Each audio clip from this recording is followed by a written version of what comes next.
नमस्कार। Evidence lecture series में आप सभी का एक बार फिर स्वागत। आज बात करेंगे सेक्शन नंबर 6 की। सेक्शन नंबर 6 जिसे कभी कभी रेस जेस्टे से भी जाना जाता है। रेस जेस्टे को इंडियन एविडेंस एक्ट बनाते समय सर जेम्स स्टीफन ने इंपोर्ट नहीं किया। इसका मतलब कि जब हमारे यहाँ सेक्शन 6 बन रहा था तब उन्होंने रेस जेस्टे के कॉन्सेप्ट को ज्यों का त्यों लेने से मना कर दिया था।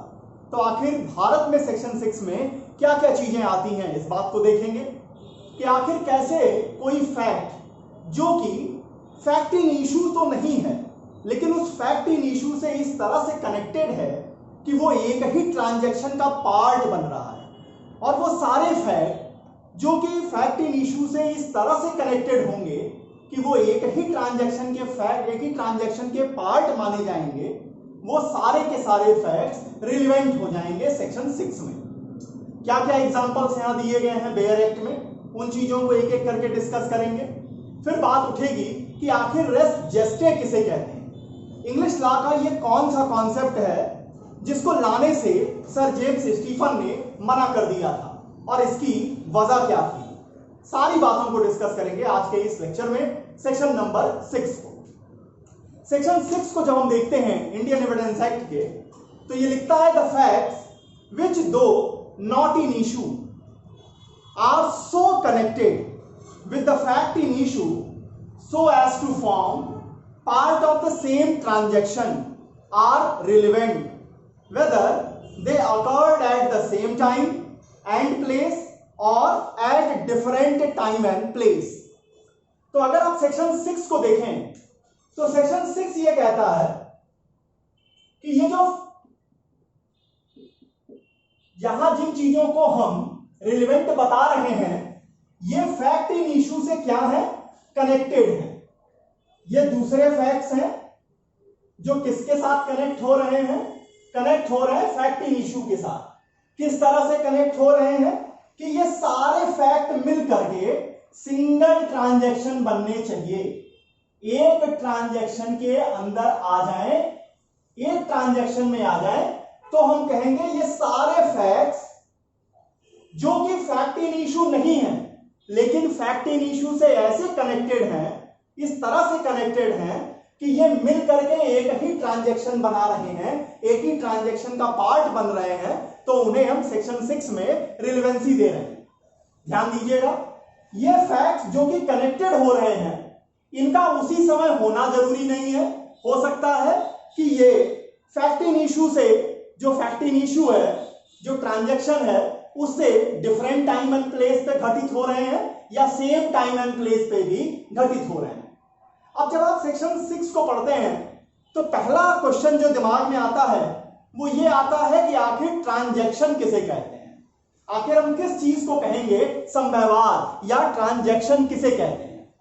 तो ट्रांजैक्शन को सर जेम्स स्टीफन ने डिफाइन किया है।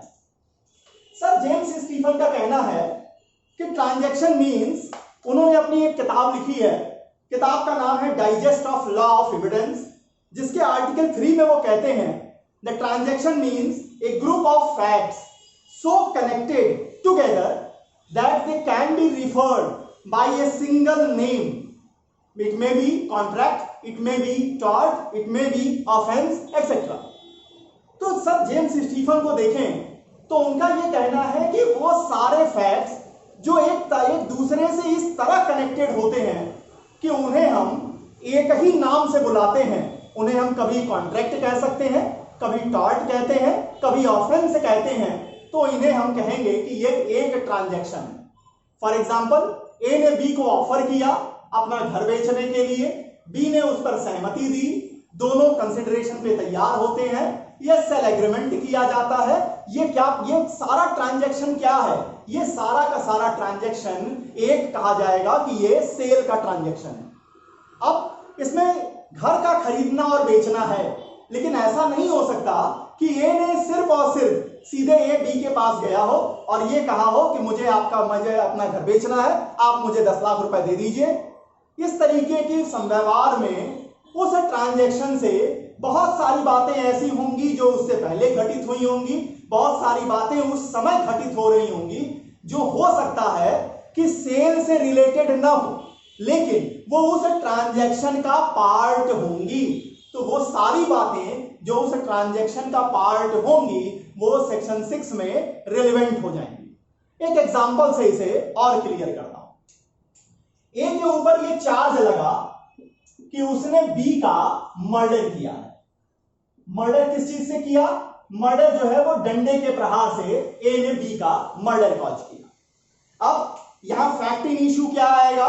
सेक्शन 5 में आप देख चुके हैं कि यहां फैक्ट इन इश्यूज में पहला होगा कि क्या ए ने बी को डंडे से मारा। नंबर सेकंड, क्या इस डंडे के मारने से बी की मौत कारित हुई है, बी की डेथ हुई है। नंबर थर्ड, कि क्या ए का इंटेंशन बी को डेथ कॉज करने का था।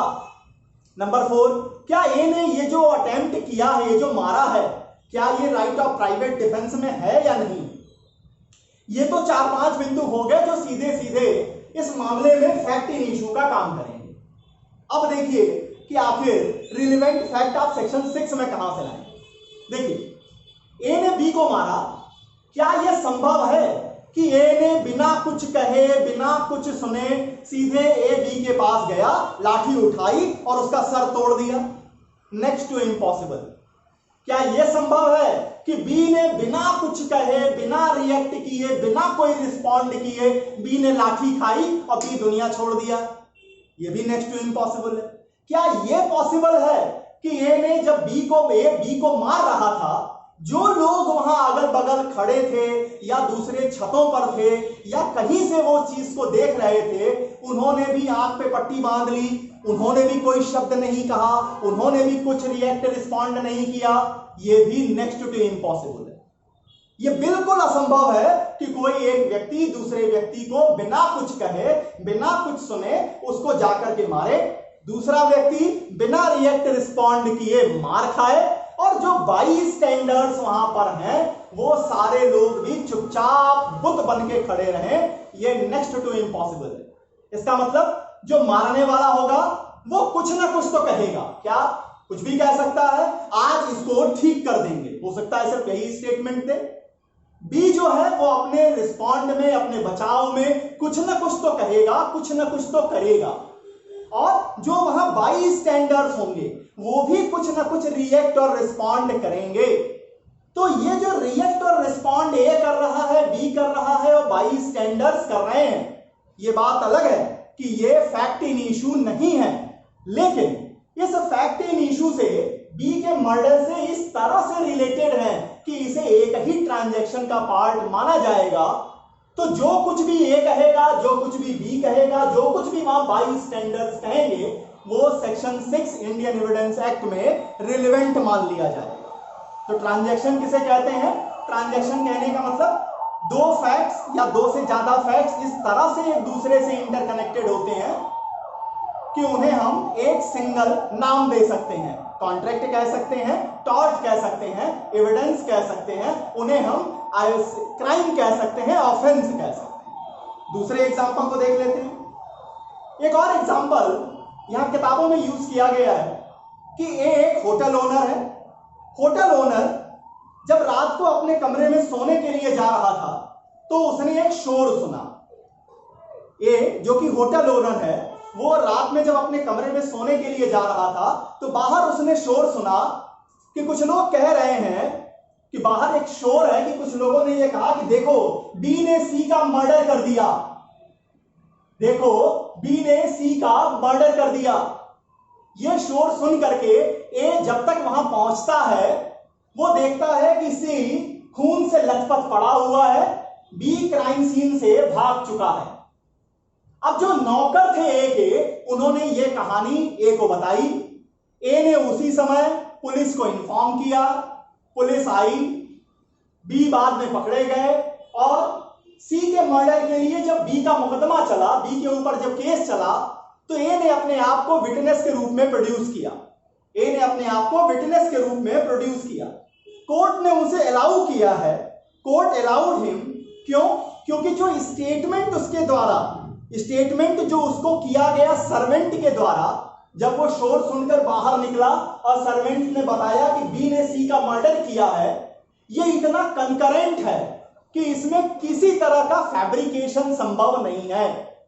अगर फैब्रिकेशन संभव नहीं था, जिस कारण से इस स्पॉन्टेनियस जो कमेंट किया गया, जो स्टेटमेंट दिया गया, इसके कारण ए जो विटनेस बॉक्स में पहुंचा, विटनेस बन करके उसे कोर्ट ने अलाउ किया। अब इस एग्जांपल को जरा सा घुमा दीजिए कि ये रात में सो गया, अगले दिन सुबह जब वो उठता है तो नौकरों से उसे बातचीत पता चलती है और अब उस बातचीत के ऊपर बेस करके वो अपने आप को विटनेस बॉक्स में लेके जाता है। तो क्या अभी उसे विटनेस बॉक्स में अलाउ किया जाएगा? आंसर है नहीं। क्यों? क्योंकि तब इतना टाइम गैप हो चुका है कि उसमें ज्यादा चांसेस हैं फैब्रिकेशन के, ज्यादा चांसेस ये बनेंगे कि वहां जो स्टेटमेंट दिए जाएंगे वो फैब्रिकेटेड है। फिर आगे आते हैं कि आखिर स्टेटमेंट ऑफ द थिंग कह किसे रहे हैं। तो स्टेटमेंट ऑफ द थिंग को आप ऐसे समझिए कि जो भी कार्य किया जा रहा है, ट्रांजैक्शन जो हो रहा है, उस दौरान, उससे थोड़ा पहले, उससे थोड़ा बाद में जो कुछ भी कहा जा रहा है, अगर वो फैक्ट से रिलेटेड है, अगर वो फैक्ट की बात की जा रही है, स्टेटमेंट नहीं है, वो आपकी ओपिनियन नहीं है, वो फैक्ट से रिलेटेड है, तो वहां पर वो ट्रांजैक्शन का पार्ट बन जाएगी। थोड़ी देर में आते हैं कि कब क्या क्या शर्तें पूरी करनी होंगी एक स्टेटमेंट को ट्रांजैक्शन का पार्ट बनने के लिए। तीसरा एग्जांपल देखते हैं। तीसरा एग्जांपल यूज किया है कि ए के ऊपर ये चार्ज लगा, ए के ऊपर ये चार्ज लगा कि उसने भारत सरकार के खिलाफ युद्ध करने के लिए युद्ध किया। इसी में पार्ट करते हुए उसने आर्म इंसरेक्शन किया जिसमें प्रॉपर्टी डिस्ट्रॉ की गई, ट्रूप्स के ऊपर अटैक किया गया, जेल्स को तोड़ करके खोला गया। अब ये सारी चीजें अलग अलग समय हुई होंगी, प्लानिंग कभी बनी होगी, ट्रूप्स पे अटैक कभी हुआ होगा, ट्रूप्स पे अटैक कभी हुआ होगा, जेल कभी तोड़ी गई होंगी, लेकिन ये सारे के सारे फैक्ट्स मिलकर एक ही ट्रांजैक्शन बना रहे हैं।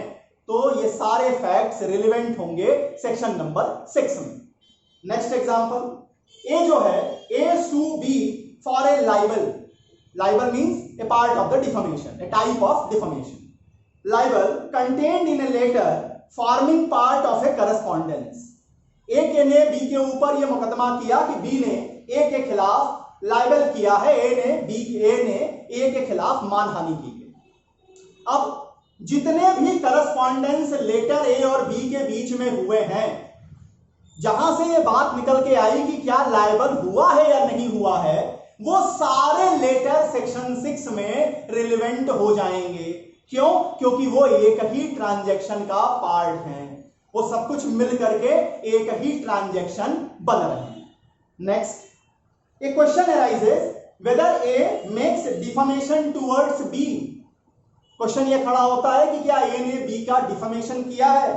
There were 30 letters that have been written from both ends. दोनों लोगों की तरफ से टोटल मिला करके 30 लेटर लिखे गए। अब अगर आप डिफमेशन हुआ है या नहीं हुआ है इस तक पहुंचना चाहते हैं तो आपको उन 30 ही पत्रों को ध्यान में रखना होगा। तो ये जो 30 लेटर लिखे गए ए बी के बीच में, ये सारे उसी ट्रांजैक्शन का पार्ट माने जाएंगे और ये सेक्शन 6 में रिलेवेंट होंगे। आगे आते हैं, ये क्वेश्चन उठता है, a question arises whether A supplied goods to the B. Question ये उठा कि क्या ए ने बी को गुड्स की सप्लाई की है, और ए से बी को गुड्स की सप्लाई जो होनी थी, बी को होने के पहले ये 16 हैंड्स से होकर के बी के पास पहुंचना।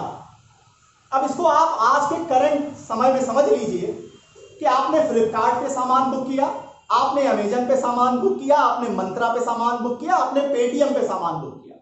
आप कहीं रहते हैं, सेलर कहीं रहता है, आपने प्रीपेड तरीके से सामान को बुक किया। अब डिस्प्यूट ये होता है, आप कहते हैं सामान आपको मिला नहीं, उनका कहना है कि सामान डिलीवर हो चुका है। अब सीधे सीधे सेलर तो आपको सामान दे नहीं रहा, सेलर ने वहां ट्रांसपोर्टर को दिया, ट्रांसपोर्टर ने अमेजन हब को दिया, हब ने दूसरे ट्रांसपोर्टर को दिया, उससे आपके शहर के सेंटर पे आया, वहां से डिलीवरी बॉय पे आया, डिलीवरी बॉय से सप्लाई आपको दी गई, डिलीवरी आपको की गई। तो हर एक लेवल पे जो डिलीवरी का फैक्ट है, ये सारे फैक्ट इंपॉर्टेंट हो जाएंगे, रिलेवेंट हो जाएंगे अगर डिस्प्यूट ये उठता है कि क्या ए ने बी को सामान डिलीवर किया है या नहीं किया है। नेक्स्ट, अब इसमें एक चीज ये समझने की कोशिश करते हैं कि आखिर कब सेंटेंस या स्टेटमेंट ट्रांजैक्शन का पार्ट बन जाएंगे।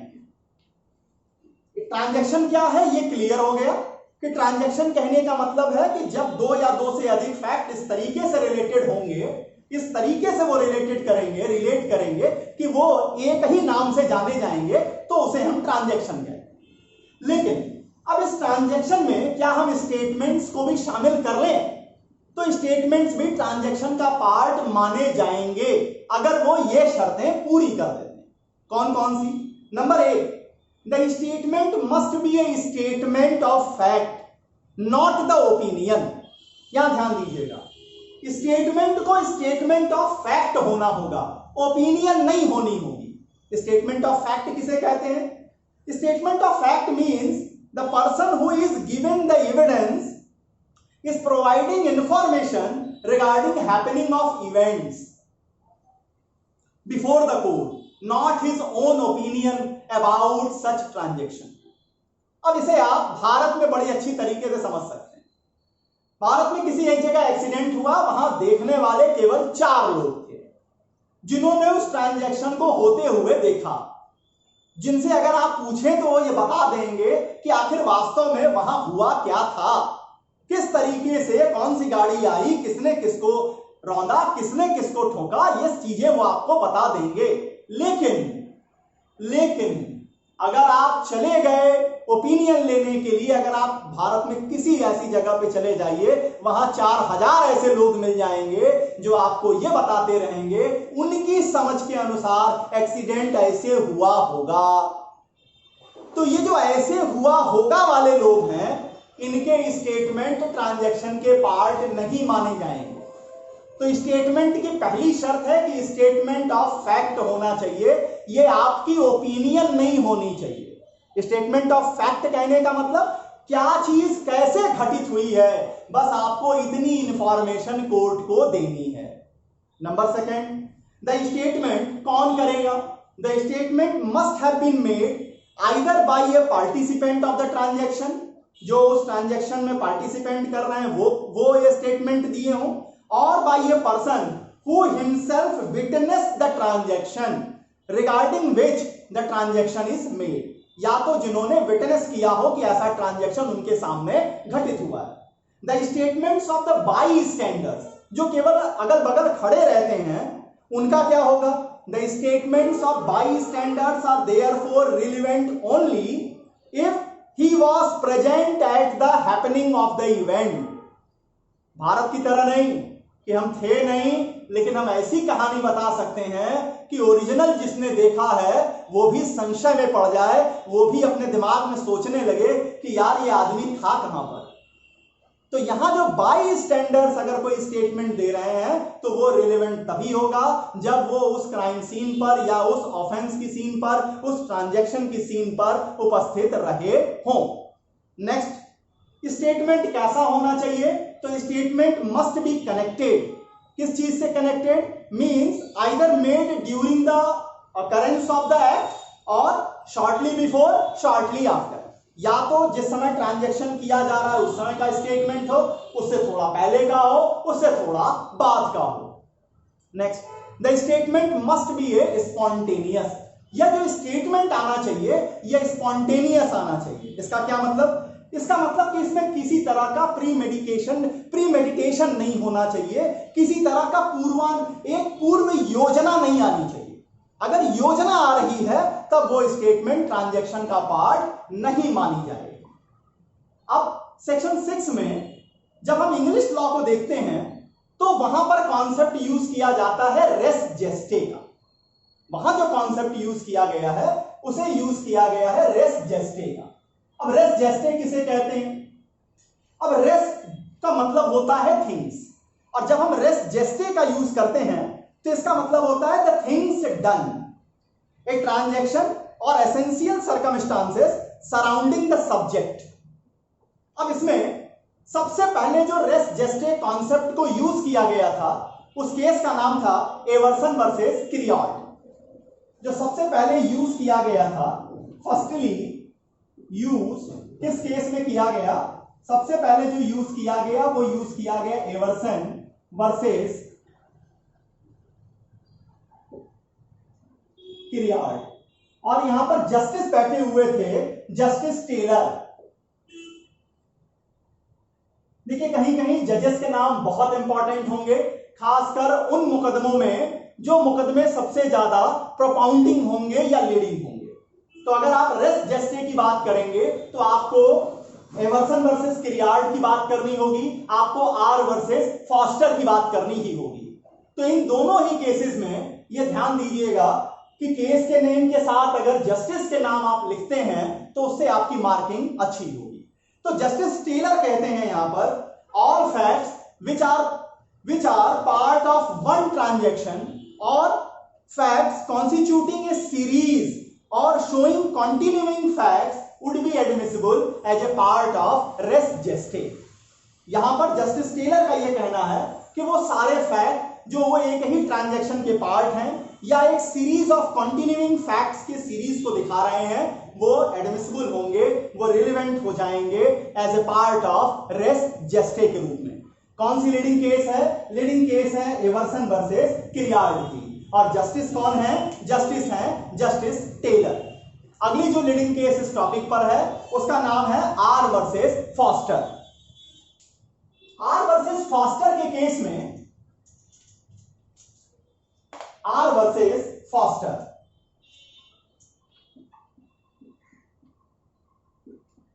अब यहां देखिए आर वर्सेस फॉस्टर के केस को आप ऐसे लिख लीजिए, ये एक मैनस्लॉटर, एक्सीडेंट ना कहिए, इसे कहिए मैनस्लॉटर, एक मर्डर का केस हुआ। ये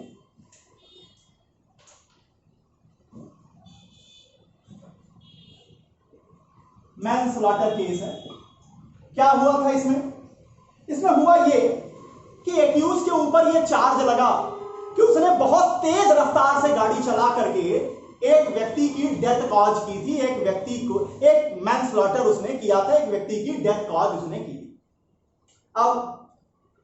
अब यहां पर एक विटनेस आता है, एक विटनेस आता है कोर्ट में जो ये कहता है कि हां ये बहुत तेजी से गाड़ी चला करके उसने गाड़ी के नीचे बी को दबाया। अब यहां पर वो व्यक्ति उस समय था नहीं, लेकिन उसने बताया कि जब उसने शोर सुना, जब उसने बी के चीखने की आवाज सुनी तो वो उस घटनास्थल तक गया, उसने बी से बातचीत की और बी ने जो कुछ भी बताया, बी ने बताया कि किस तरीके से तेज रफ्तार गाड़ी से उसे दबाया गया। इस सारी बातों को एक ही ट्रांजैक्शन के पार्ट के कारण रेस जेस्टे में रिलेवेंट किया गया आर वर्सेस फॉस्टर के केस में।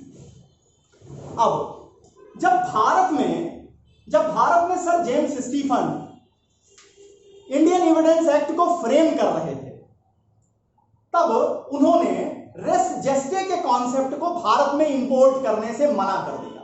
क्यों? देखिए इंग्लैंड में जब पैसेज ऑफ टाइम आगे बढ़ा तो ये रेस जेस्टे का जो कॉन्सेप्ट था कि एक ही ट्रांजैक्शन के पार्ट हो या सीरीज ऑफ कह लीजिए कि कंटिन्यूइंग फैक्ट्स हैं, इन सारी चीजों को रेस जेस्टे के अम्ब्रेला के अंदर हम रिलेवेंट मान रहे थे। इसने इंग्लैंड में भयानक कंफ्यूजन क्रिएट कर दिया। इसलिए सर जेम्स स्टीफन जब लॉ ऑफ एविडेंस को भारत में फ्रेम कर रहे थे तो उन्होंने रेस जेस्टे के कॉन्सेप्ट को भारत में ज्यों का त्यों इंपोर्ट करने से साफ साफ मना कर दिया। हाँ, ये बात अलग है कि जब आप सेक्शन 6 से लेकर के सेक्शन 16 तक को पढ़ते हैं तो वो सारी चीजें जो इंग्लिश कॉमन लॉ में आप कह लीजिए रेस जेस्टे के अम्ब्रेला के अंदर आ रही थी, उन सारी चीजों को यहां अलग अलग सेक्शंस में फिट कर दिया गया, उन्हें रिलेवेंट कहा गया, लेकिन उसे टेक्निकल वर्ड रेस जेस्टे का इस्तेमाल करने से सर जेम्स स्टीफन ने मना कर दिया था। अब इस पर अगर कुछ केस लॉ देखते हैं कि अगर भारत में कुछ केस लॉ देखनी है तो इंडिया के अगर केस लॉ देखें तो एक केस जो सेक्शन 5 में भी मैंने आपके सामने रखी, केस का नाम था यूसुफ इस्माइल नागरी वर्सेस स्टेट ऑफ महाराष्ट्र।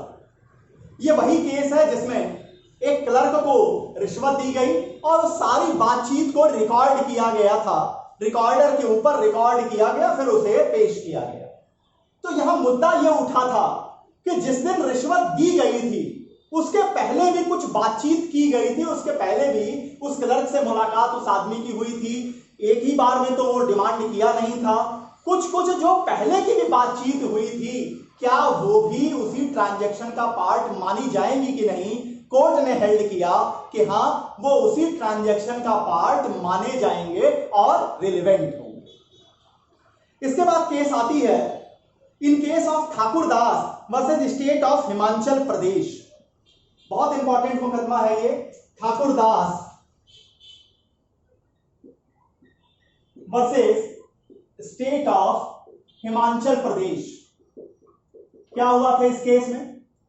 इस केस में एक व्यक्ति ने अपनी ही पत्नी को आग लगा दिया। एक व्यक्ति ने अपनी ही पत्नी को आग लगा दी और जब पत्नी ने चीखना चिल्लाना शुरू किया तो उसके चीखने चिल्लाने पर उसके पति की जो बहन रहती है, पति की बहन वहां पहुंचती है तो वो ये देखती है कि उसका भाई उस समय ये कह रहा था, आज मैंने तुमसे पीछा छुड़ा लिया, I have got ride of you, मैंने आज तुमसे अपना पीछा छुड़ा लिया। ये स्टेटमेंट उसने अपने भाई को कहते हुए सुना। अब this statement was held to be the part of the same transaction. जो पति के ऊपर ये चार्ज लगा कि उसने अपनी पत्नी को जिंदा जला दिया, वहां जो उसने ये स्टेटमेंट दी थी कि मैंने आज तुमसे पीछा छुड़ा लिया, उस स्टेटमेंट को Thakurdas versus state of Himachal Pradesh के केस में सेक्शन 6 में सेम ट्रांजैक्शन का पार्ट मानते हुए रिलेवेंट घोषित किया गया। एक और केस आती है, केस का नाम है Chandrakala versus Ramakrishnan. In case of Chandrakala versus Ramakrishnan, इस केस में क्या हुआ था? यहां पर where a person killed his wife, एक व्यक्ति ने अपनी पत्नी का मर्डर कॉज किया और आधे घंटे के अंदर उसने एक स्टेटमेंट इस बारे में कि उसने अपनी पत्नी को मारा है अपने भाई को मेड किया, अपने भाई को कहा। अब जो उसने ट्रांजैक्शन से आधे घंटे के अंदर, स्टेटमेंट कब ट्रांजैक्शन का पार्ट होगा? या तो ड्यूरिंग अकरेंस ऑफ ट्रांजैक्शन दिया जा रहा हो, या थोड़ा पहले दिया जा रहा हो, थोड़ा बाद में दिया जा रहा हो। तो यहां रामकृष्णन के केस में मृत्यु कॉज की थी, डेथ कॉज की थी अपने पत्नी की व्यक्ति ने, और वहां पर उन्होंने कमेंट किया, आधे घंटे के अंदर एक स्टेटमेंट दिया अपने भाई को। उस स्टेटमेंट को भी सेक्शन 6 में सेम ट्रांजैक्शन का पार्ट मानते हुए रिलेवेंट घोषित किया, उसको रिलेवेंसी प्रोवाइड की। इतनी बातें रही सेक्शन 6 के विषय में। अगले लेक्चर में आपके सामने लेकर उपस्थित होऊंगा सेक्शन 7 को।